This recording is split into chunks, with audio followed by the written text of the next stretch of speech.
கலாஸ்ரீ தமிழின் இணையதள நேயர்கள் அனைவருக்கும் சர்வதேச இந்து மத குருவிடத்தின் சார்பில் நல் வணக்கங்களும் நல்லாசிகளும். இன்றைய சிந்தனையாக நாம் கலை என்பதனை சிந்தனைக்கு கொள்வோம். ஆய கலைகள் 64க்கும் நாயகியாக இருப்பவள் மா சரஸ்வதி. இந்த அன்னையினுடைய விசேஷமான வழிபாடாகிய நவராத்திரி பூஜை வழிபாடுகளிலே இந்த சமய கலாச்சார விழாவாக கொண்டாடுவதையெல்லாம் நாங்கள் பார்க்கிறோம். இது ஒவ்வொருவருடைய இல்லங்களிலும் ஒரு சிறப்பானதாக கொண்டாடப்படுவது. ஒவ்வொரு பாடசாலைகள், வியாபார ஸ்தாபனங்கள், பொது இடங்கள், எல்லா இடங்களிலுமே இந்த நவராத்திரி சரஸ்வதி பூஜை என்று கொண்டாடுவார்கள். அதிலே இந்த கலைஞர்களுக்கு ஒரு முக்கியத்துவம், கலைக்கு முக்கியத்துவம். ஏனென்றால் இந்த கலைகளுடைய பிறப்பிடமாக இருப்பது ஆலயங்கள் என்று சொல்வார்கள். முன்னோர்கள் இந்த ஆலயங்களிலே இருந்துதான் இந்த கலைகளை வளர்த்தார்கள். அவ்வாறு இந்த கலைகளுக்கெல்லாம் நாயகியாக இருக்கின்றவள் கலைவாணி சரஸ்வதி. இந்த சரஸ்வதி பூஜை காலத்திலே இந்த நவராத்திரி தினந்தோறும் கலைகளை கற்றுக்கொண்டவர்கள். இந்த கலை என்பது பல்வேறு பரிமாணங்களிலே வரும். வாய்ப்பாட்டு, மிருதங்கம், வயலின், வீணை, தவில், நாதஸ்வரம், அதே போல் பரதநாட்டியம், இவையெல்லாம் இந்த கலையம்சம் கொண்டவையாக. அவ்வாறு இந்த கலையம்சங்களோடு கூடியதாகிய இந்த நிகழ்வுகளை எல்லாம் பல்வேறு இடங்களிலே இந்த கலை நிகழ்வுகளாக வைத்துக் கொள்வார்கள்.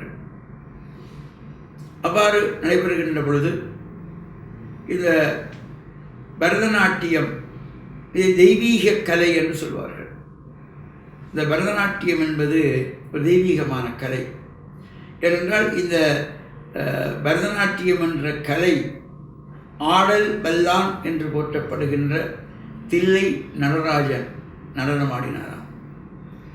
108 தாண்டவங்கள் சிவன் ஆடிய தாண்டவங்கள் என்று போற்றப்படுகிறது.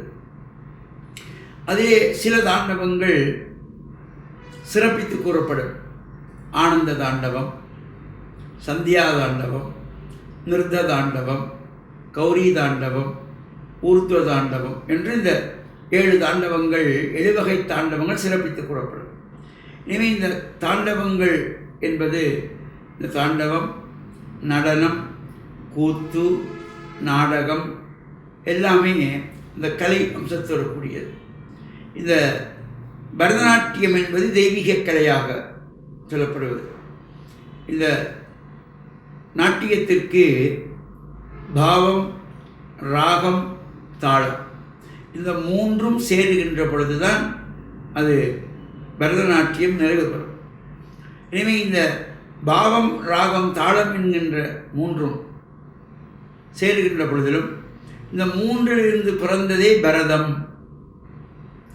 பாவம் என்பதில் உள்ள முதல் எழுத்து பானா, ராகம் என்பதனுடைய முதல் எழுத்து ராணா, தாளம் என்பதனுடைய முதல் எழுத்து தானா. இந்த பாவத்தின் முதல் எழுத்து, ராகத்தின் முதல் எழுத்து, தாளத்தின் முதல் எழுத்தாகிய பரத என்கின்றதாகிய இந்த கலை பிறந்தது. அது மட்டுமல்லாமல் இறைவனாலே உபதேசிக்கப்பட்டு, இந்த பரத முனிவருக்கு உபதேசிக்கப்பட்டு, பிறகு பரத முனிவரானவர் பல்வேறு தன்னுடைய சிஷ்யர்களெல்லாம் உபதேசித்தார் என்றும் அதனாலும் இதை பரதநாட்டியம் என்று சொல்வார்கள். இந்த நாட்டியத்துக்கு பாவம் என்பது உயிர். இந்த நாட்டியத்தையே நாம் என்ன சொல்ல வருகிறேன் என்பதனை இந்த முக பாவனைகள் மூலமாக சபையோருக்கு எடுத்து காட்டுவது. நான் சிங்காரமாக இருப்பது, நான் கோபமாக இருப்பது, நான் வீரத்தோடு இருப்பது, நாம் அருவருப்புப்படுவது, நாம் சாந்தமாக இருப்பது, நாம் அமைதியாக இருப்பது, நாம் அருவருப்புப்படுவது, இவ்வாறு இந்த நவரசங்களையும் இந்த முகத்திலே காட்ட வேண்டும். அதான் பாவம் என்று சொல்வது. சில இடங்களில் இந்த பாவம் என்பது பாவமாக இருக்கும். இந்த பாவம் என்கின்ற பொழுது தான் எடுத்த அந்த குணாதிசயத்துக்கு ஏற்ப அந்த கலை மூலம் முகபாவத்தின் மூலம் வெளிப்படுத்துவது. அங்கே பார்த்த உடனே ஒரு கோபமாக இருக்கிறார், அது சந்தோஷமாக இருக்கிறார். ஒரு முகத்தை பார்த்தா தெரியும். அதைத்தான் நம் முன்னோர்கள் சொன்னார்கள், அகத்தின் அழகு முகத்தில் தெரியும் என்று.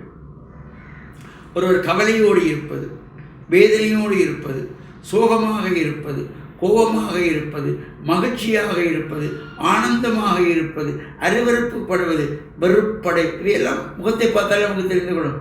ரொம்ப கடுப்பாக இருக்கார் சொல்லிக் கொள்வார்கள், இல்லை கொஞ்சம் கோபத்தில் இருக்கிறார் போல இருக்கு, அப்புறம் வந்து பேசுவோம் என்றெல்லாம் நடைமுறை நம்ம பார்க்குறோம். இனிமேல் இந்த நவரசங்கள், இந்த 9 வகையான இந்த நவரசங்களை முகத்திலே காட்டுவது பாவம். இந்த பாவம் என்பதுதான் பரதநாட்டியத்துக்கு உயிர். அதற்கு உயிர் என்று இருந்தால் மூச்சு விட்டு வாங்க வேண்டும், அப்போ தான் உயிர் இருக்கிறதான்னு தெரியும். இந்த மூச்சு காற்றாக இருப்பது ராகம். அதே போல் இந்த மூச்சு விட்டு வாங்கி உயிர் இருக்கிறதாலும் இதயம் துடிப்பு இருக்கிறதா என்று நாடி துடிப்பை பார்ப்பது. இந்த நாடி துடிப்பு இதய துடிப்பாக இருப்பது தாளம்.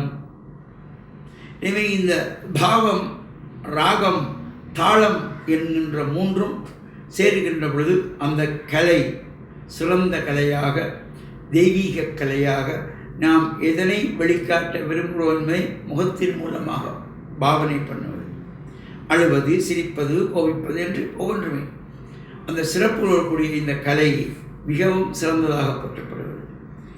இந்த கலை என்பது அழகின் செறிவாக, கலை என்பது ஒரு அறிவகத்தினுடைய சிறப்பாக, ஒரு மகிழ்ச்சியின் உறைவிடமாக, பண்பாட்டின் சிகரமாக, வளர்ந்த நாகரிகத்தின் சின்னமாக, இவ்வாறு பல பரிமாணங்களிலே இந்த கலையை நாங்கள் பார்க்கிறோம். அவ்வாறு இந்த பரதநாட்டிய கலை, அதேபோல் அங்கே அந்த பரதநாட்டியத்திலே இந்த ராகங்கள், தாளங்கள், பாவனைகள் என்றெல்லாம் வருகின்ற பொழுது இந்த ராகங்கள் இதை இசை நிகழ்ச்சிகள் மூலமாக வெளிப்படுத்துகின்ற பொழுது பல்வேறு ராகங்களிலே இந்த பாடல்களை, பாமாலைகளை, கீர்த்தனைகளை படித்துக் கொள்வார்கள். பல ராகங்கள், அதை 72 ராகம் மேளகர்த்தா ராகம் என்று சொல்வார்கள். இந்த ராகங்களிலே சிலவற்றை கொண்டு இந்த பாடல்களை எல்லாம் படித்துக் கொள்வார்கள். இந்த ராகங்கள் சிலவற்றை நாங்கள் சிந்தனை கொள்ளலாம். இந்த ராகங்களிலே தாய் ராகம், செய் ராகம் உண்டு. நாடா, ஆரவி, பூபால, பிலகிரி, மாயாமாளவ கௌள, அசாவேரியும் சாவேரியும் சுத்த சாவேரி, தன்யாசி, தேவகாந்தாரி, பேகட, ஹிந்துஸ்தானி, ஹிமகிரி, காபி, தோடி, நாடக குறிஞ்சி, ஸ்ரீராகம், சகானா, மடானா, சாரங்கி, தர்பாரு, பந்துவராளி, வராளி, கல்யாணி, பூர்வ கல்யாணி, யமுனா கல்யாணி, குச்சேனி, ஜம்படி, கௌமாரி, கன்னட, கரகரப்பிரியா, கலகம்ச நாதராமப்பிரியா, முகாரி, தோடி, புன்னாகவராளி, காம்போதி, பைரவி, யதுகுல காம்போதி, ஆனந்த பைரவி, சங்கராவரண, தீரசங்கராவரண, நாகானந்தினி, கம்சானந்தினி, கம்சத்வனி, வசந்த கௌள, மாயாமாள கௌள, கேதார கௌள, கனகாங்கி, ரத்னாங்கி, கானமூர்த்தி, வனஸ்பதி, வாசஸ்பதி, தானவதி, சேனாபதி, கனமந்ததோடி, தேனுகா, நாடகப்பிரியா, கோகுலப்பிரியா, பகுலாவர்ண, சக்கரவாக, சூரியகாந்தாரி, ஜாகப்பிரியா என்று இந்த ராகங்கள் 72 மேளகர்த்தா ராகங்கள் அதற்குள்ளே பல்வேறு பிரிவுகளோடு கொண்டதாக. இந்த தாய் ராகம், அது செய் ராகம், ஒவ்வொரு ராகத்திற்கும் உபராகங்கள் என்று இருக்கும். இவ்வாறு இவை அனைத்துக்கும் நாயியாக இருக்கிற அன்னை பராசக்தியை நாங்கள் இந்த நவராத்திரி காலத்திலே வழிபட்டு இறையருளை பூரணமாக பெற்று மண்ணில் நல்ல வண்ணம் வாழ லங்காஸ்ரீ தமிழ்வின் இணையதள நேயர்கள் அனைவருக்கும் சர்வதேச இந்து மத குருபீடத்தின் சார்பில் நல்ல ஆசிகளை கூறிக்கொள்வதில் மன மகிழ்வு கொள்கிறோம். சர்வே ஜனாஹாம் சிகினோ பவந்து, சமஸ்த சன்மங்களானி சந்து. சுபம்.